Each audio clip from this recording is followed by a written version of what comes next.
Good morning. Once again today we visit with you in your homes from Spring Hill, Louisiana.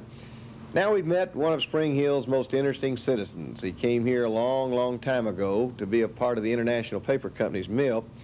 His name's Mr. Joe Knight, and he tells me he's 81 years old. You might find Mr. Knight in his blacksmith shop making a knife like this, which is said to be one of the finest knives in the country.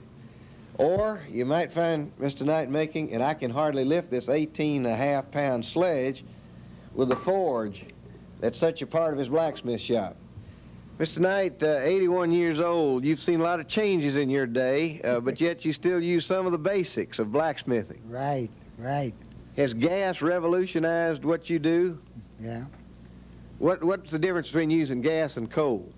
Well, it heat better for me, and the fire lasts longer.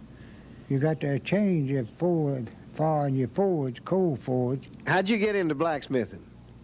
I don't know, just happened by the shop there hunting a man. How many years ago did you start fooling with the forge and the anvil and the hammer? 1919. That's a long time. You seen a lot of changes in metals in that time? Yes, sir, lots of them. Used lots of iron then.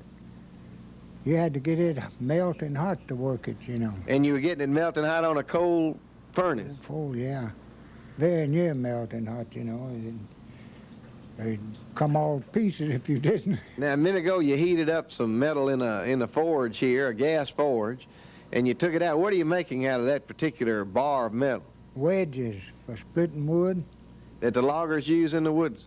No, these people use it mostly for firewood. Right around here. Do they keep you pretty busy? You told me this was a hobby, but this shop is full of things, and I've already seen you deliver a poker today that you made for somebody's fireplace. Do they keep you busy in Spring Hill? I haven't been up in 3 years. Is that right? That's right. More than you can handle? That's right. What's the hardest thing you ever made? Well, that'd be hard to say. Making a valve yoke for a locomotive is hard, or a pony truck frame. Do you ever stop and think that you wish the good old days, the days of the locomotive and the steam engine and the coal furnace and forge were still back again? I'd like to see the steam locomotives back, but them, what they call the good old days, These are the good old days now, right? No. How about young people today? Are you leaving your trade with anybody? You're 81 years old. Are you teaching anybody to be a black? They don't want it. Too hard to work, they say. Well, it's hard to find a blacksmith. Have you ever fooled with horses and horseshoes? Not much. Just rather build machinery. That's right. How would somebody go about learning to be a blacksmith in today's world? Well, he needs to go to work under a blacksmith and him teach him. You first got to go to helping, just like that lad doing over there. Just kind of helping and watching.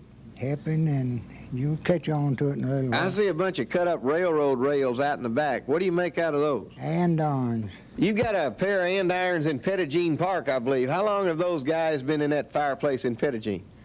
I built them 26. And they're still working? I guess they was in the fireplace. I don't know whether they used the fireplace or not, but... Well, they look tough enough to never wear out. What do you get for a pair of andirons? $20. And how long does it take you to make them when you're hurrying? Oh, about 3-4 hours. 3 or 4 hours of your time, and you can make several in a day then. Yes, me and that boy together can. Well, you've got some equipment in here like the big hammer we saw you using. That's pretty tough equipment to use. You got to keep the hands out of it. Yes, sir. Between the hot metal and the hammer that's slamming down, you're in a lot of trouble if you get too close to that, aren't you? Don't get your hand under it. What are the main pieces of machinery that you use? Use the wheel? Yeah. You mean the emery wheel? Yeah, you use that emery wheel. I use it a whole lot. That's where you grind the edges on these wedges. That's right. Tell me a little bit about changes in Spring Hill. What do you think the paper mill moving away is going to do to your town? Afraid to say.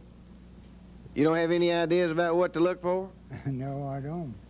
You worked out there for how many years? About 18 years. Do you miss it now?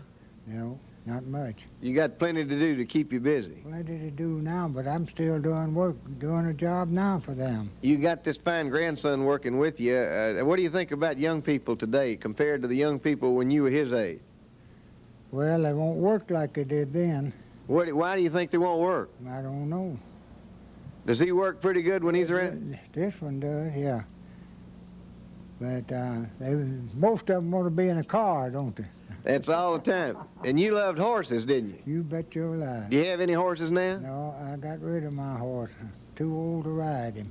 Too old to ride your horse, but you love them. I had a good one, too. And your real friend now is Lulu, your dog, right here. Lulu the dog. Does she stay with you all day, every day? Mm-mm. Not every day.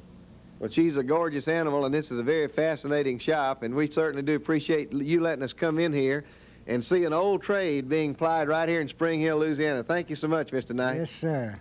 And thank you. Thank you for coming by. Well, we'll be back. Thank you very much for watching us here in Spring Hill. A knife like you've never seen before and sharp enough to peel potatoes or cut a tomato. It'll cut a tomato, I guarantee you. He guarantees it, and he does it every day. Vanessa will be back right after this, as she does every day, to take a look at the weather.